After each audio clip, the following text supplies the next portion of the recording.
What's the meaning of clink?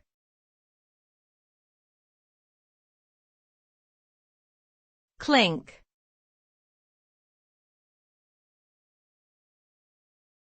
Clink.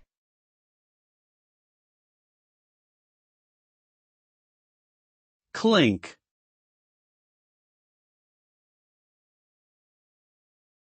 Clink.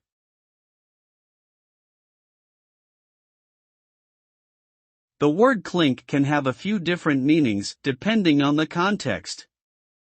In one sense, it refers to the sharp, metallic sound that two hard objects make when they come into contact with each other, such as when two glasses touch during a toast.